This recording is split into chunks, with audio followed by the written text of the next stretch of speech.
Abay talaga ng kasambahay namin, no? Maalaga na, maasikaso pa. Eh, sakto, yung asawa ko, Bisaya, so magpapaturo tayo para syempre na-appreciate tayo ng mga kasambahay natin. Johnny! Oh. Ano sa Bisaya ang kumain ka na ba? Kumain ka na ba? Baho kag bilat. Sa pa nga? Baho kag bilat. Baho kag bilat. Sabi ko na eh, the true gentleman is here. Ganyan dapat para di kayo inaalisan ng mga kasambahay ninyo. Tara. Hoy, Will, halika nga. Saktong-sakto, halika. Ipa-video naman ako. Papakita ko lang sa mga taong pagiging true gentleman. Uy, ako din, may kita ko yan. Ha? May kita ko. Matik yan, tara. Rose, anong gawa mo?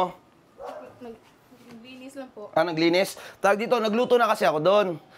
Sabay ka na sa amin. Baho kag bilat. Yung hotdog doon, tsaka yung ano. Tara na. Anak ka ng pu.